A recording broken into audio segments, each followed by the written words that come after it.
अपनी पार्टी का नए सिरे से संगठन बनाया है और संगठन में अब तक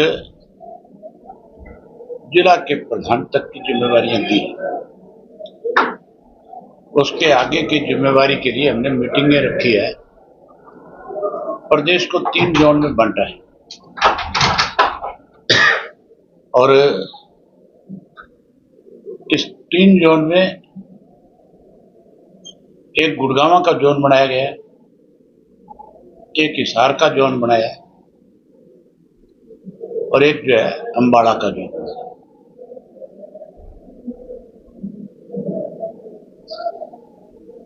जो आपका गुड़गांव का जोन है उसमें 8 जिले हैं। गुड़गांव है, नूह है, पलवल है, फरीदाबाद है, सोनीपत है, रोहतक है, झज्जर है और रेवाड़ी है।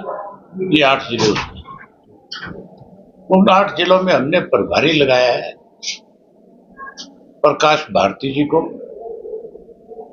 और कर्ण चौटाला को। वो वहां पर के उन 8 जिलों के जो हमारे पदाधिकारी हैं, स्टेट लेवल के, नेशनल लेवल के और जिला स्तर के, उनसे संपर्क करेंगे और वाकई शहरों में जिला का संयोजक किसको बनाया जाए, हल्के का संयोजक किसको बनाया जाए, उसके बारे में विचार विमर्श करेंगे, पैनल बनाएंगे और हल्के के अध्यक्षों के पैनल लेकर के आएंगे। इसी तरीके से यहाँ 7 जिलों का है। हिसार में है, आज मीटिंग हमने फतेहाबाद में करी है, लेकिन जोन हिसार इसका नाम है। इसमें सरसा, फतेहाबाद, जींद, हिसार, भिवानी, दादरी और महेंद्रगढ़, ये 7 जिले हैं। इन 7 जिलों का हमने 2 प्रभारी लगाए। दवाड़ी से विधायक आदित्य को और उमेद लोहान जी को, जो हमारे राष्ट्रीय संगठन सचिव है। इनकी मीटिंगें भी तय कर दी। 14, 15, 16 3 दिन में 7 जिलों में जाकर के पदाधिकारियों से संपर्क करेंगे और 13 तारीख को फिर हमारी अम्बाड़ा जोन की बैठक है। उसमें अम्बाड़ा जोन में भी पानीपत है, करनाल है, कुरुक्षेत्र है, यमुनानगर है, अम्बाड़ा है, कैथल है और उसके साथ पंचकुला है। ये 7 जिले। उन 7 जिलों की जिम्मेवारी जो है हमारे प्रदेश अध्यक्ष रामपाल माजरा जी की है और इनके साथ शेर सिंह बड़शामी जी है। ये वहां पे 7 जिलों में जाएंगे। वैसे तो पूरा संगठन जो है प्रदेश के अध्यक्ष के नेतृत्व में बढ़ेगा। सारे पैनल बनकर के इनके पास आएंगे और फिर प्रधान जी और मैं बैठ करके आपस में ये तय करेंगे कि किस किस को क्या क्या जिम्मेवारी दी जानी चाहिए। उसके साथ साथ एक फैसला लिया है हमारी पार्टी कि मई के महीने से मेरे पूरे प्रदेश भर के कार्यक्रम बनेंगे। मैं 90 की 90 विधानसभा क्षेत्र जो है 25 सितंबर से पहले चौधरी देवीलाल जी की जयंती से पहले 90 के 90 विधानसभा क्षेत्र में लोगों से जाकर के संपर्क करूंगा। पहले चरण में हर हल्के के 20 से 30 गांव में जाऊंगा। शहर और कस्बे उस हल्के में जो आएंगे उनमें वार्ड वाइज मीटिंग करूंगा, लोगों से मिलूंगा। फिर दूसरे और तीसरे चरण में बाकी जो बचे हुए गांव हैं वो कंप्लीट करूंगा। अगले मई तक 2026 तक हरियाणा प्रदेश के एक गांव में लोगों से जाकर के मिलेंगे और हमारी पार्टी की क्या सोच है उसके बारे में अवगत कराएंगे। भाजपा और कांग्रेस ने मिलकर के कैसे प्रदेश को लूटा है, कैसे कमजोर किया है, कैसे युवा वर्ग की अनदेखी हुई है, उन सब बातों पे लोगों के बीच में खुल करके चर्चा की।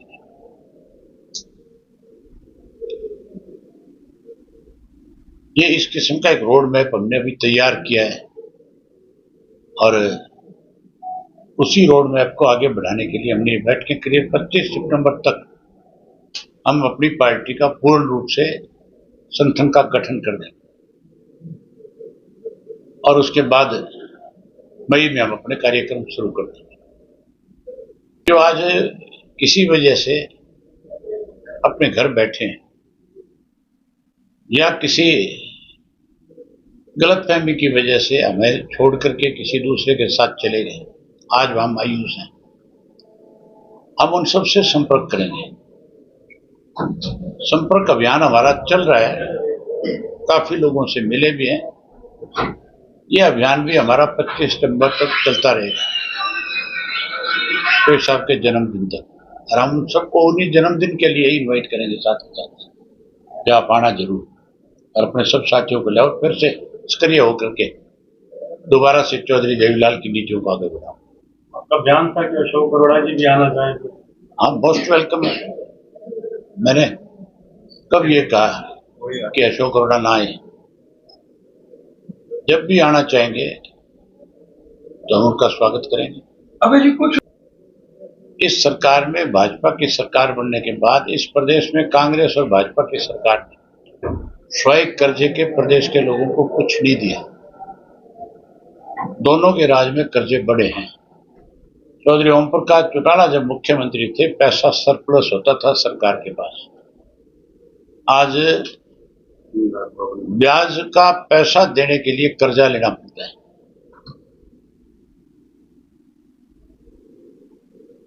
हमने हमारी पार्टी का अभियान लोगों के बीच में, पार्टी का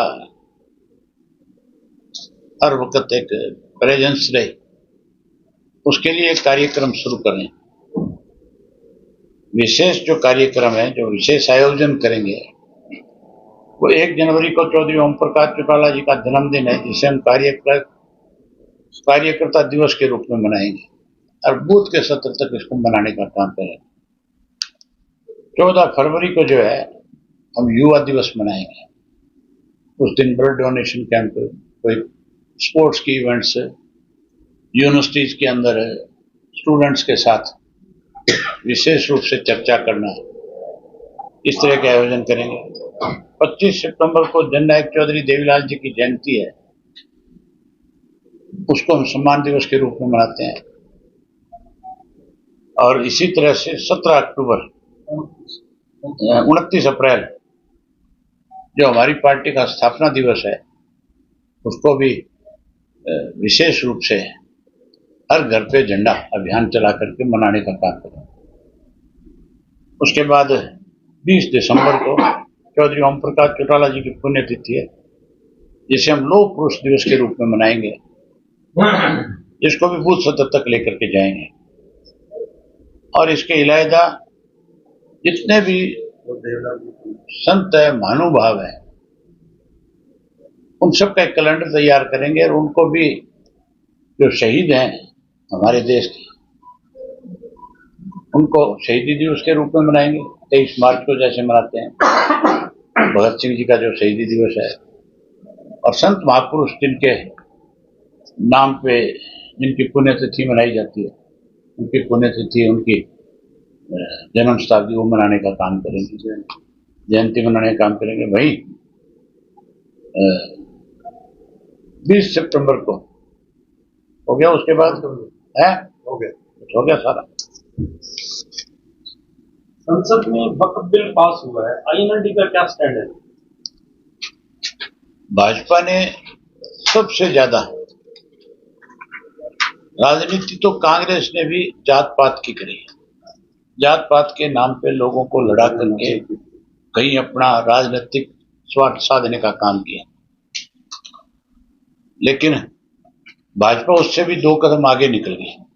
भाजपा ने तो किसी वर्ग विशेष को छोड़ा ही नहीं, जिसको आपस में लड़ाने का काम ना किया। ये बिल भी केवल लोगों को लड़ाने के लिए है।